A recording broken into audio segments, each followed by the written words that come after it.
બેસો બેસો.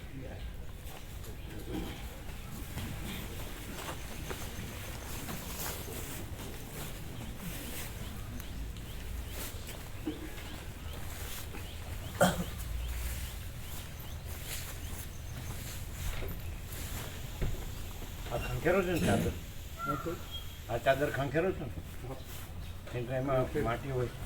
ખંખેરો ને? ખંખેરી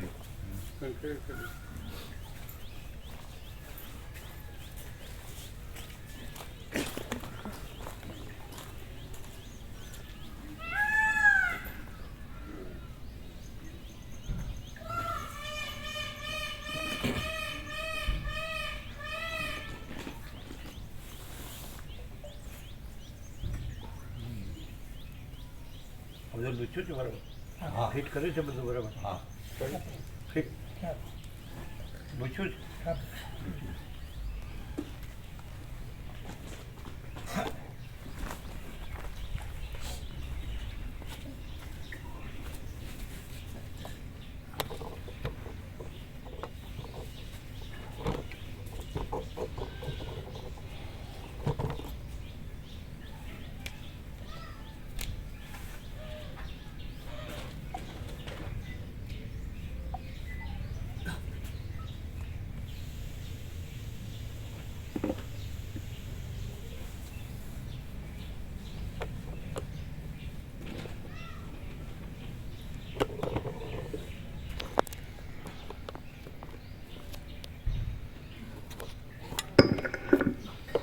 ઓમ ઓમ અવાજ બરાબર છે? વધુ ઓછું જાડું પાતળું બરાબર?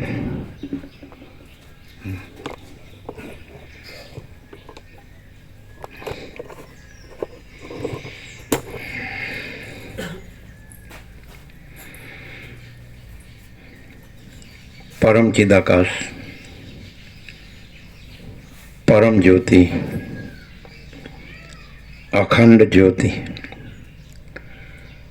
અનંત, પૂર્ણ, પરમ ચિદાકાશ, પરમ શાંતિ, સ્વયં સિદ્ધ, स्वयं प्रकाश, स्वयं पूर्ण, स्वस्वरूप, यही सब कुछ है, इसके सिवा कुछ नहीं है।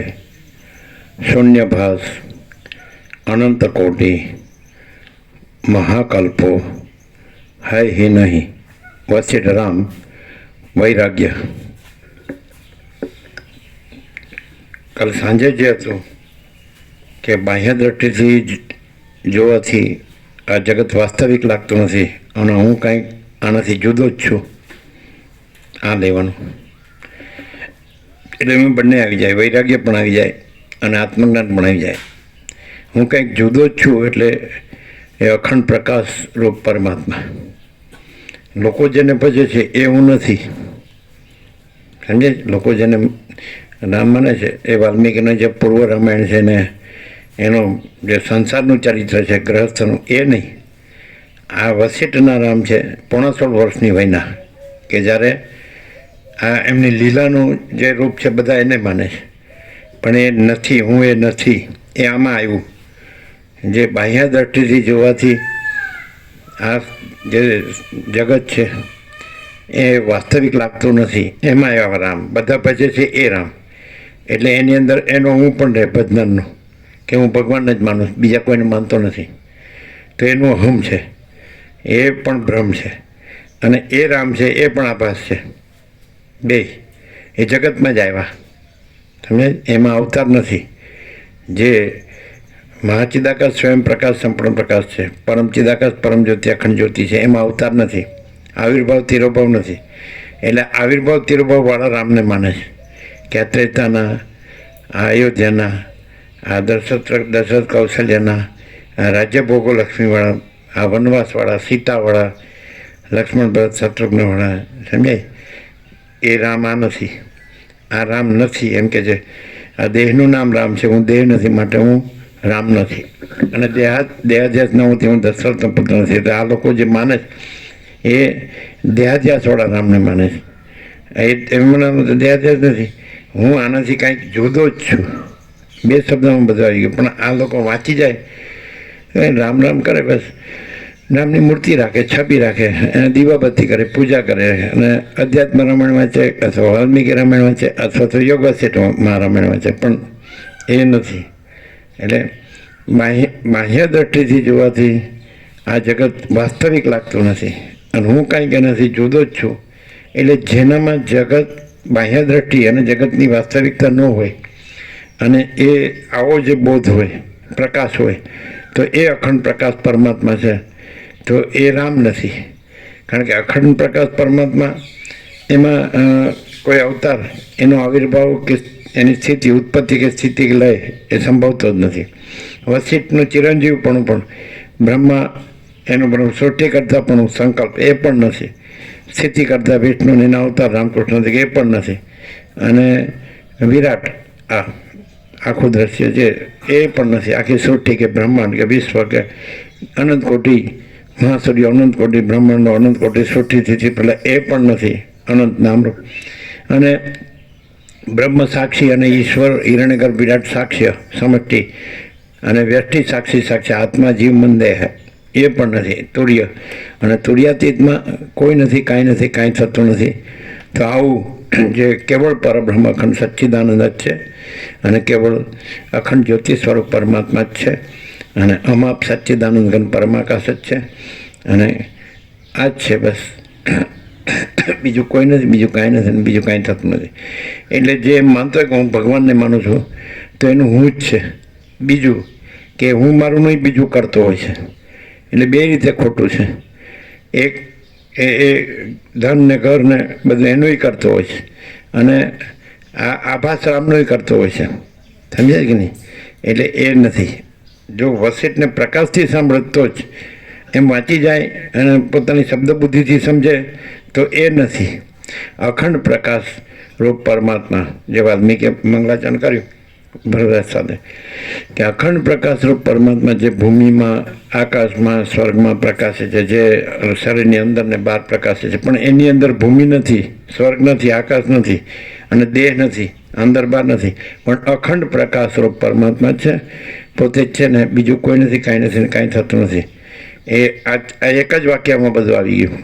આ સર્ગ જે અહીંયા કાલે પૂરો થયો સાંજે, તો બાહ્ય દ્રષ્ટિથી જોતા આ જગત વાસ્તવિક લાગતું નથી. જગતમાં રામે આવી ગયા. જે લોકો રામ રામ કરે છે ને, એના મંદિરો બાંધે છે, કે એની મૂર્તિ, કે એના દર્શન કરે છે, કે એનું જપ ધ્યાન કરે છે, કે સ્મરણ કરે છે, તો એ આભાસમાં જ આવ્યું.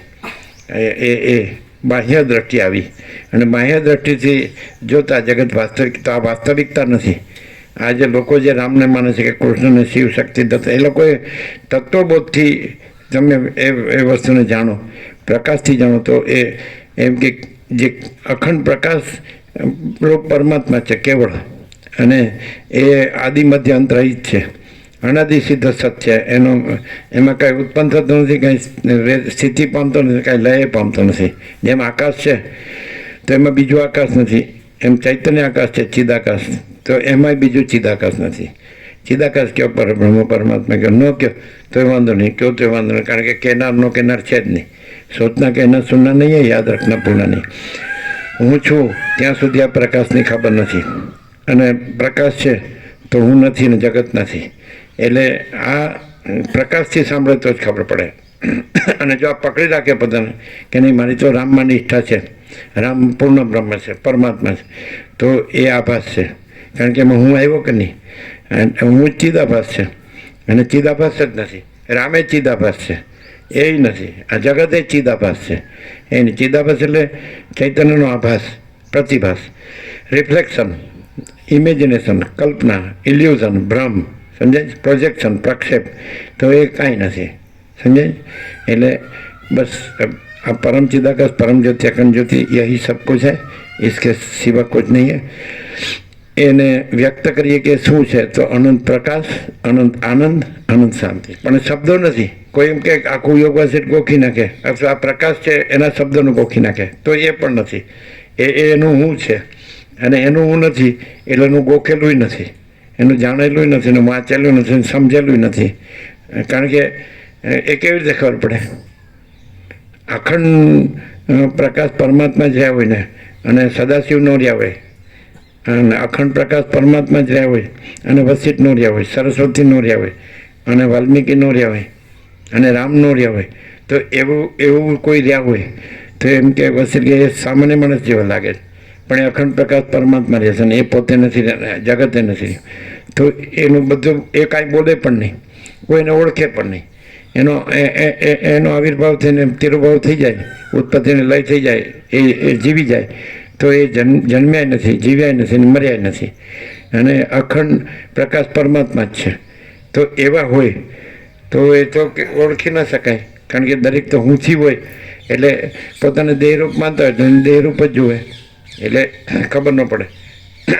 હવે આનું પૂરું આવું ને આવું બરાબર બોલતા હોય, બરાબર એક્ઝેક્ટ બોલતા હોય, પણ એ હું રહ્યા હોય, હું દેહ છું ને મારું ઘર ને મારા પૈસા, મારું કર્મ, સમજાય?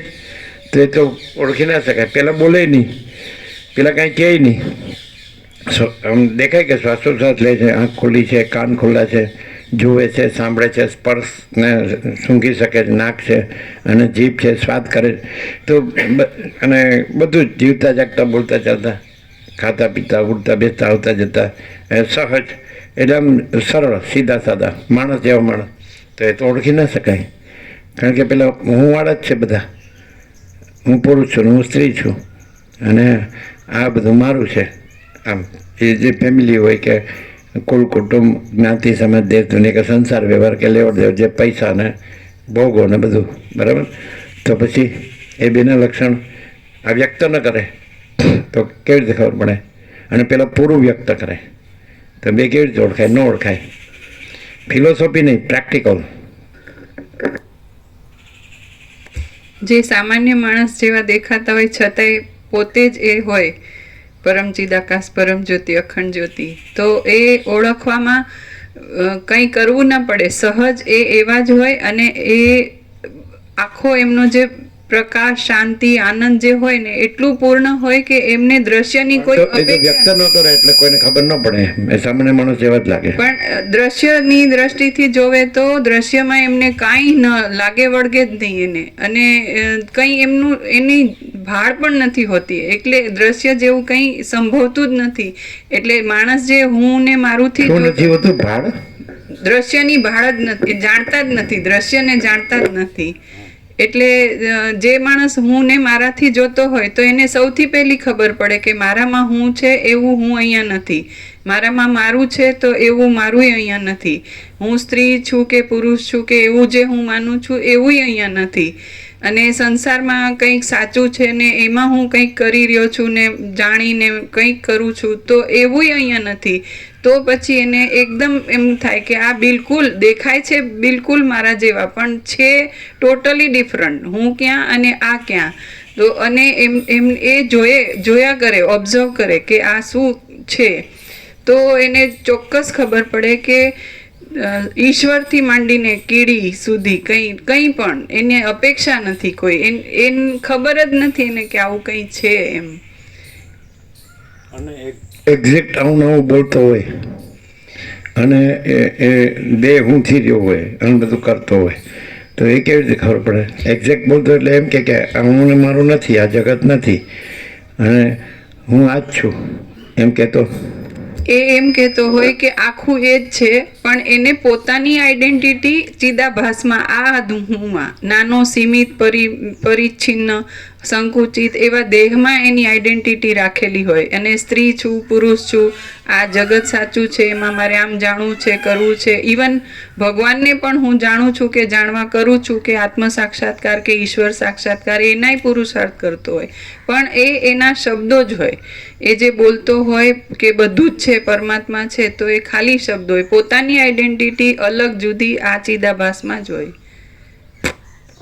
પછી એને ઘર ને ધન કાંઈ ન હોય, બધું હોય, એ જ મુખ્ય હોય. પરમાત્માનો શબ્દ બોલીને જેમ વિષ્ઠાને પેલું સોનાનો વરખ ચડાવે ને એવું કરતો હોય.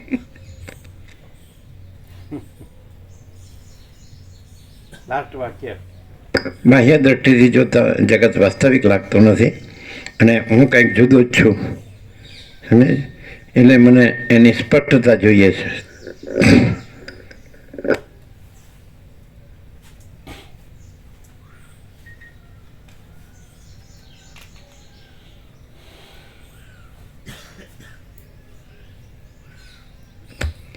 આદ્ય પરબ્રહ્મ સદગુરુ દેવ કી જય. ઓમ શ્રી પરમાત્મને નમઃ. શ્રી યોગ વાસિષ્ઠ મહારામાયણ વૈરાગ્ય પ્રકરણ, પેજ નંબર 21, જમણી બાજુ નીચે. આ બાહ્ય દ્રષ્ટિથી જ જણાતું જે વિનાશી તથા વિસ્તીર્ણ જગત ઉઠ્યું છે તે વાસ્તવિક નથી, અને હું તો કોઈ એથી જુદો જ છું એવો નિર્ણય કરીને એ રામ તે વિશે વધારે સમજણ મેળવવા ઈચ્છે છે. આ બાહ્ય દ્રષ્ટિથી જ જણાતું જે વિનાશી તથા વિસ્તીર્ણ જગત ઉઠ્યું છે તે વાસ્તવિક નથી, અને હું તો કોઈ એથી જુદો જ છું એવો નિર્ણય કરીને એ રામ તે વિશે વધારે સમજણ મેળવવા ઈચ્છે છે.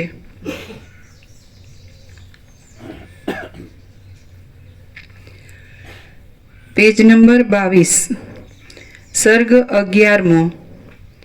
રામનું દશરથ રાજાએ કરેલું.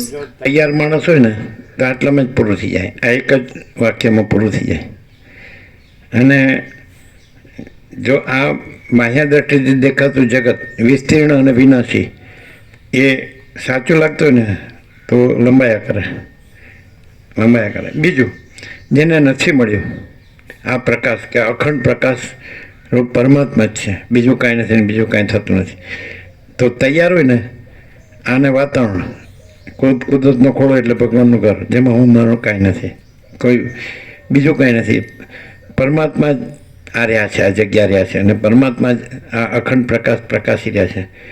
તો જેને નથી મળ્યું એનો દોષ નથી, મળ્યું હોય તોય હું આ દેહ છું અને મારે આ બધું કરવું જ પડે અને જોઈએ, તો એ શું કહેવાય?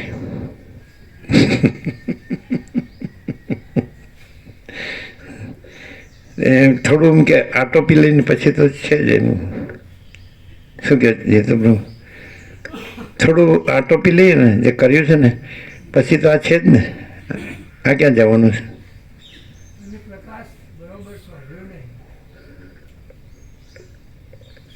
બોલો ક્યાં કહેના નથી મળ્યું એનો દોષ નથી મળ્યો, બિચારો પોતે પોતાની રીતે જીવે છે, જેવી રીતે અખંડ પ્રકાશ પરમાત્માએ માયાનું રૂપ ધર્યું છે આખું અનંત સૃષ્ટિ લીલાનું, એમાં એ રૂપ છે ને એ રીતે એ જેમ કે અનંત મહાસાગરમાં અનંત ચક્રી તરંગ ફીણ પરપોટા ભાસે છે એમાંનું એ છે રૂપ, તો એનો દોષ નથી. પણ જેને અનંત મહાસાગર મળ્યો છે તો પણ થોડું એ કર્યા કરે છે, તો એ શું છે? પાછું એવું નથી કે પોતાની વ્યવસ્થા નથી, એવું નથી કે એને આગળ પાછળ કાંઈ હોય છે, શું કહો છે? અને આગળ પાછળ એને લાગતું હોય તોય તમારા વર્ણાશ્રમ ધર્મ પ્રમાણે છે, ભગવાને કીધું ગીતામાં કે ચાતુર્વર્ણ્ય મયા સૃષ્ટમ ગુણ કર્મ વિભાગ હશે.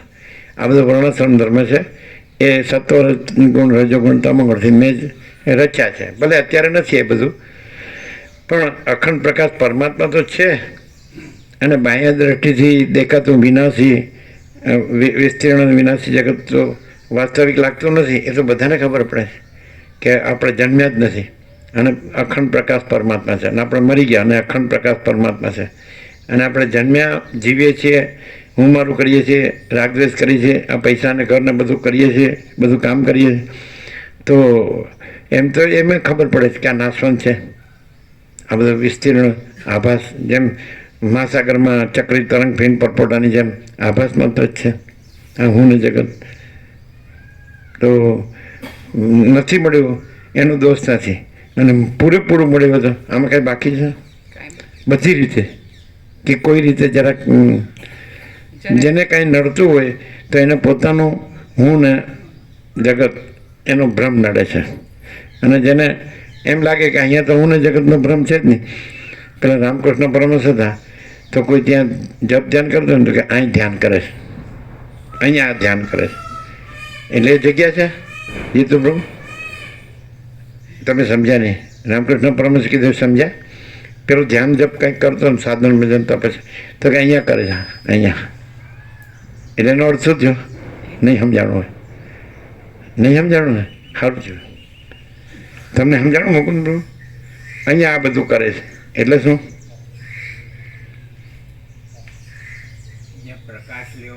ત્યાં લેવાનો છે પ્રકાશ નથી રહેતો. ને પ્રકાશ લેવાનો છે. અખંડ પ્રકાશ પરમાત્મા લેવાના છે. એટલે લેનારો ન લેનારો વધુ લેનારો ઓછો લેનારો એવો પ્રકાશમાં પ્રકાશ જ છે અને બીજું કંઈ કરવાનું નથી. પ્રકાશ જ છે ને બીજું કંઈ છે જ નહીં, તો બીજું બધું કર્યા કરે છે. તમે શું સમજ્યા? અહીં આ બધું કરે છે એટલે સાક્ષાત જે પ્રત્યક્ષ અખંડ પ્રકાશ પરમાત્મા છે તો ત્યાં એ પોતે જ નથી અને એમનું પણ માયિક રૂપ નથી અને અખંડ પ્રકાશ પરમાત્મા જ રહ્યા છે, પ્રકાશી રહ્યા છે. તો પછી એ પોતામાં પોતે જ છે, એમાં બીજું કોઈ છે, બીજું કંઈ થાય છે એટલે કરવા પણ છે. એટલે સહજ કાંઈ કર્યા વગર પરમ પ્રકાશ, પરમ આનંદ, પરમ શાંતિ છે. શબ્દો નહીં, શબ્દોવાળો હું છે, હું વાળો છે અને શબ્દો વગરનો છે તો એ પોતે તો છે જ, અખંડ પ્રકાશ પરમાત્મા જ છે. હા, શું કહો છો? એમ કીધું રામકૃષ્ણ પરમહંસ. એનો અર્થ શું? કે અહીંયા ધ્યાન ધરે છે. હે શું કે પ્રકાશ જ પ્રકાશિત સ્વયં સહજ સંપૂર્ણ પ્રકાશે છે, એમાં કરના હું એ નથી, અને જે સંબંધી કરે છે એનો કોઈ વિષય નથી. એટલે લાભ લેવાનો છે તો હું રહ્યો છે તો લાભ નથી અને અખંડ પ્રકાશ પરમાત્મા જ છે તો કોનો લાભ લેવાનો છે?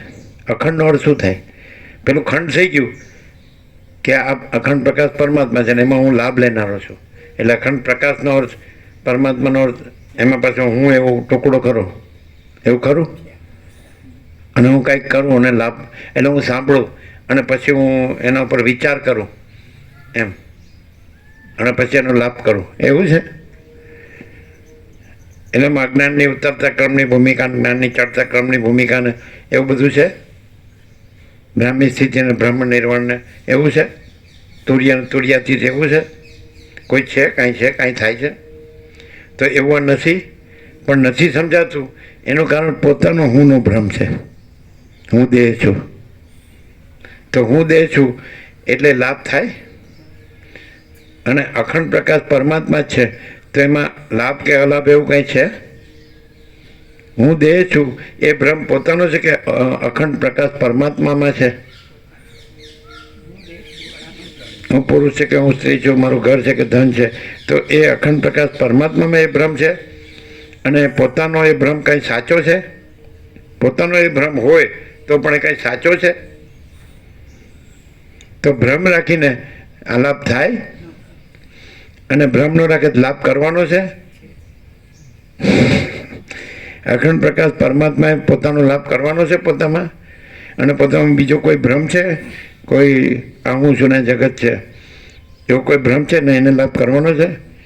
અને કોઈ લાભ થયો છે ને કોઈ નથી થયો ને કોઈનો ઓછો ઓછો થયો છે, એવું છે?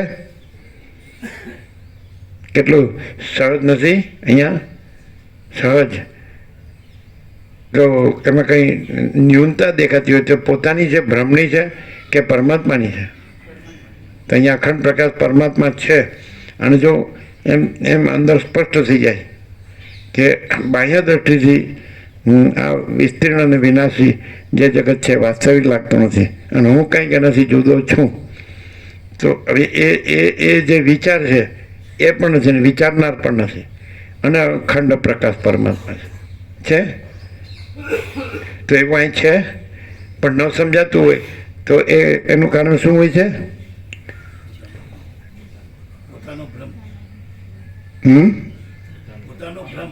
હું દેહ છું અને મારું ધન છે ને મારું ઘર છે અને બધું મારું છે, તો એ ભ્રમ અખંડ પ્રકાશ પરમાત્મામાં છે. અને અહીંયા એવું છે કે નહીં કે અખંડ પ્રકાશ પરમાત્મા જ છે, કોઈ હું નથી ને કોઈ જગત નથી, એવું સહજ નથી. તો સહજ એ અખંડ પ્રકાશ પરમાત્માનો સહજ પ્રકાશ, સહજ આનંદ અને સહજ શાંતિ છે. જેને નથી મળ્યું બધી રીતે પૂરેપૂરું નથી લઈ શકતો એ છોડી દો. હું રાખે છે, હું દેહ છું એ ભ્રમ રાખે છે, આ મારું છે ભ્રમ રાખે છે, એને છોડી દો.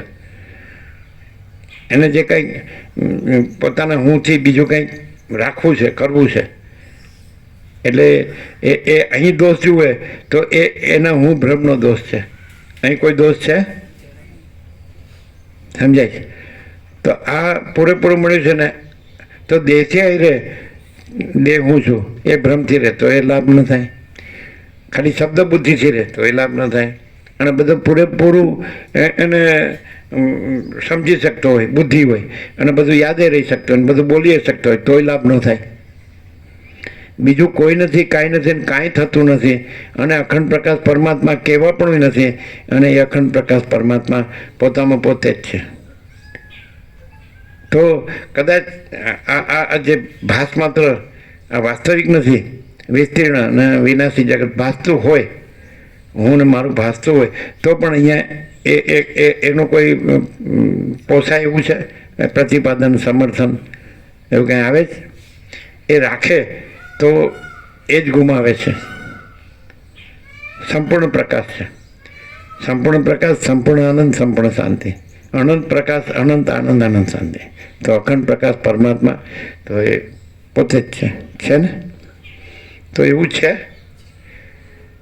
તો એક જેને ખબર નથી આ, તો એ દોષ નથી એનો, અને જે સાક્ષાત છે, પ્રત્યક્ષ છે, તો પણ એને અનુભવાતો નથી, તો એનો દોષ છે કે નહીં? કોઈ એમ કહી શકે ગમે એવો ભ્રમ હોય તો કોઈ એમ કહી શકે કે અહીં પરમાત્મા સિવાય બીજું કાંઈ છે? બધી રીતે એ પરમાત્મા, અખંડ પ્રકાશ પરમાત્માથી જાણે, અગર તો દ્રશ્ય દ્રષ્ટિથી જાણે કે હું આ છું, અને આ મારું દ્રષ્ટા દર્શન દ્રશ્ય છે, તે જ્ઞાતા જ્ઞાન નહીં છે, કે ધ્યાતા ધ્યાન ધ્યેય છે, કે પૂજક પૂજા પૂજ્ય દેવ છે, કાંઈ પણ એ દ્વૈતથી કે ત્રિપુટીથી જોવે તો પણ એને એમ થાય કે અહીં અખંડ પ્રકાશ પરમાત્મા છે, અને બીજું કોઈ નથી, કાંઈ નથી, કાંઈ થતું નથી, અને બીજું મને દેખાતું હોય તો મારો ભ્રમ છે, મારી કલ્પના છે, મારું અવિદ્યા જ્ઞાન માયા, મારો મોહ છે, મારા આસક્તિને, મારા રાગ દ્વેષને, મારા ધન ને ઘર ને બધું ભોગો ને બધું, તો એનું પોતાને એ ખબર પડે પછી કે અહીં તો એ કાંઈ નથી. હું મારો કચરો લઈને અહીંયા આવું તો અહીંયા આવવાનો કોઈ અર્થ નથી, અને હું કચરો કાઢી નાખું તો પછી અર્થ જ અર્થ છે. પરમ અર્થ એટલે પરમ આત્મા, પરમાર્થ એટલે પરમાત્મા. પૈસાથી જે કરે છે એ પરમાર્થ નથી, અખંડ પ્રકાશ પરમાત્મા છે, એ પરમ અર્થ એટલે પરમ સ્વરૂપ, પરમ તત્વ, પરમ સત્ય, પરમ ચૈતન્ય, પરમ પ્રકાશ, પરમ આનંદ, પરમ શાંતિ, all in all, all in all. તો મળ્યું હોય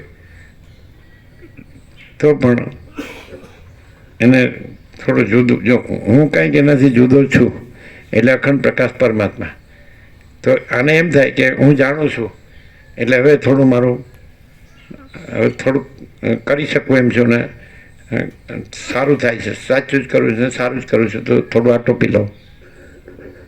એનું કારણ શું?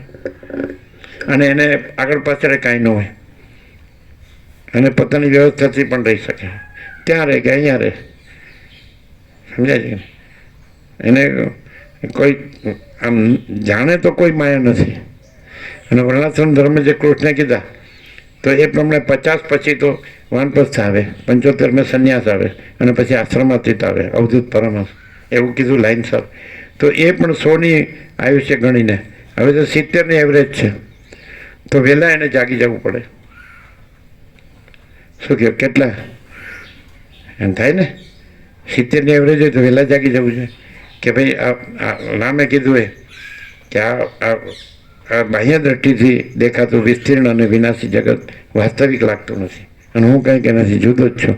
એટલે હું અખંડ પ્રકાશ પરમાત્મા નથી, પણ હું ને જગત નથી, અને અખંડ પ્રકાશ પરમાત્મા છે, અને એનો અનંત પ્રકાશ, અનંત આનંદ, અનંત શાંતિ છે. એવું સહજ અહીંયા છે કે નહીં? કાંઈ કર્યા વગર સીધી પરમ શાંતિ છે કે નહીં? નથી.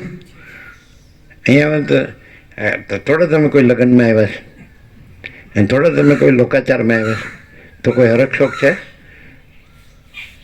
એકદમ કૈવલ્ય, પરમ નિર્મળતા, પરમ શીતળતા, બધી રીતે અંદરની ને બહારની. પછી અંદર બહાર નથી, કારણ કે હું નથી. હુંથી અંદર બહાર છે, હુંથી જગત છે, અને હું નથી એટલે અંદર બહાર નથી, જગતે નથી. અને કૈવલ્ય, પરમ નિર્મળતા, પરમ શીતળતા છે, તો પછી એ શું છે?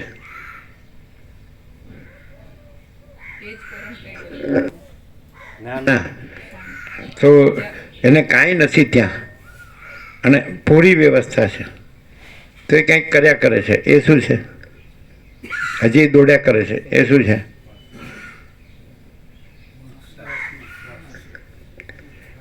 એટલે થોડી સંપૂર્ણ જરા એક થઈ જાય ને બધું, પછી આ છે જ ને, સામાન 100 સાલ કા હૈ પર પલ કી ખબર નહીં. શું કહે છે? એ શું છે? કંઈક અહીંયા ઉણપ છે અને ત્યાં કંઈક આપણે પોતાનું ખરું ને, બધી આપણી પોતાની પૂર્ણતા છે અને અહીંયા આપણું કોઈ નહીં, આપણું કાંઈ નહીં. એટલે કઈ દ્રષ્ટિ થઈ?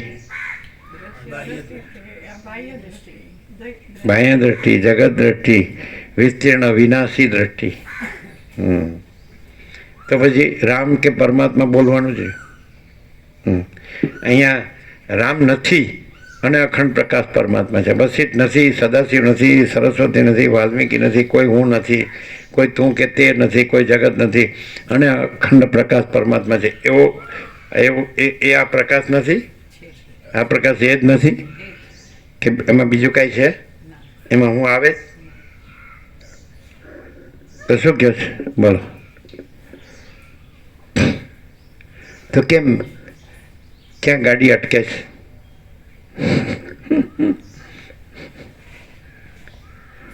થોડું આપણે એમ કે કર્યું છે ને એ પાર પાડી દઈએ અને આપણે પાર પડી જઈએ.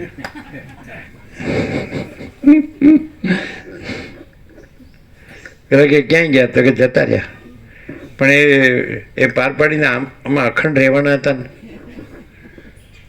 પાર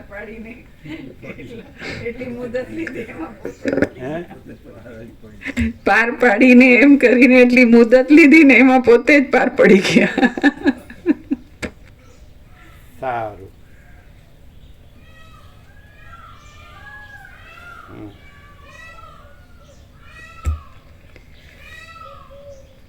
સર્ગ 11મો. એવું લાગે લાગે કે તમને એમ લાગે કે આ માણસ બોલે છે, સામાન્ય માણસ છે અને બરાબર બોલે છે, પણ એવું લાગે છે કે અહીંયા અખંડ પ્રકાશ પરમાત્મા જ છે અને હું ને જગત નથી, તો એ રીતે પ્રકાશ છે એવું લાગે છે? અખંડ પ્રકાશ પરમાત્મા જ છે, હું ને જગત કાંઈ નથી, એવી રીતે પ્રકાશ છે એવું લાગે છે? અને એ અનંત પ્રકાશ, અનંત આનંદ, અનંત શાંતિ જ છે એવું લાગે છે? કે થોડું આ હું છે ને જગત છે એનું થોડું કંઈક કરવાનું છે એવું લાગે છે? આપણે બોલીએ છીએ એટલે સંભળાય છે, ન બોલીએ તો પરમ શાંતિ જ છે. જો કોઈના ઘરમાં આવી પરમ શાંતિ હોય? હું મારોની ઝંઝટ જફા જમેલા હોય કે નહીં?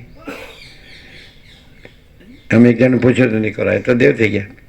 એમાં અહીં કેવું છે ને ત્યાં કેવું છે, એટલે કે અહીં પરમ શાંતિ છે અને ત્યાં આ કરવાનું છે, આ કરવાનું છે, આ કરવાનું છે. એટલે એ કોને? અખંડ પ્રકાશ પરમાત્માને કરવાનું છે. તો એ ડિફરન્સ ક્યાં પડે છે? ડોટ કે ને ફરક ક્યાં પડે? ડિફરન્સ છે ને અખંડ પ્રકાશ પરમાત્મા છે એમાં આ હું કંઈક જુદો છું એ એટલું ડોટ પડે અને એની પાછળ આખું બધું પરંપરા ડોટ. પણ મને આ બધું જ્ઞાન સંપૂર્ણ છે એ બસ એટલું. મને આ જ્ઞાન થયું એનો મતલબ જ એ અજ્ઞાન, કેમ કે હું મને અને પરમાત્મામાં એવું હું ને મને કંઈ શક્ય નથી અને જ્ઞાન થતું નથી. અને પછી હું ખરેખર પરમાત્માના પૂર્ણ જ્ઞાનથી એ હું રહ્યું હોય કે ઘરને ધન સંભાળતું હોય? એ હું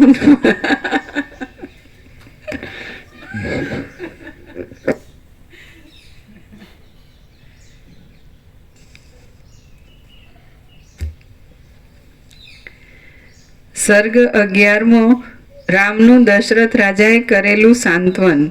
આ 11મા સર્ગમાં વિશ્વામિત્રની આજ્ઞાથી સભામાં આવેલા રામનું દશરથ રાજાએ આશ્વાસન કર્યાની તથા પીડા આદિનું કારણ પૂછ્યાની કથા કહેવામાં આવશે.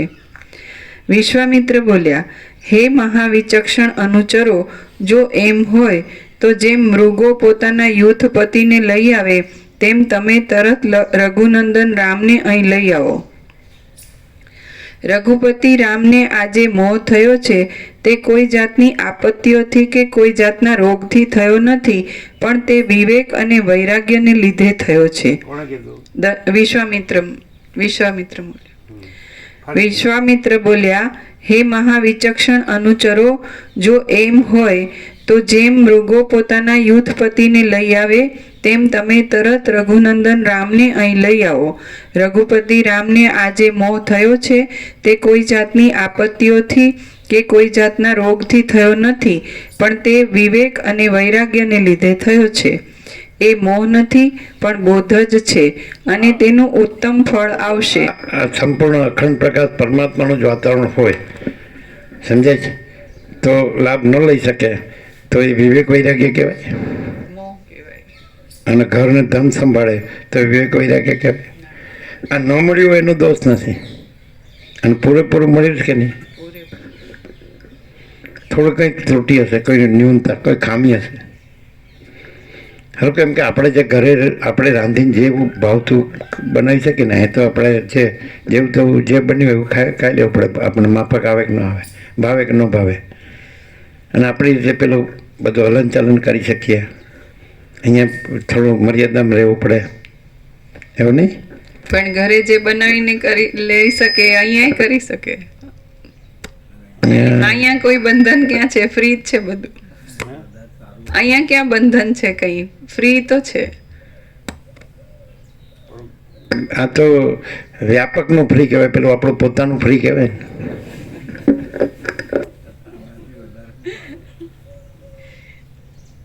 અમે આવીએ 2 મિનિટ. હા,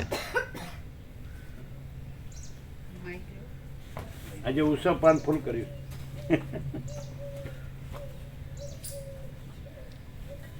બે જ મિનિટ, પછી તો આપણે પાછળથી લઈશું ને.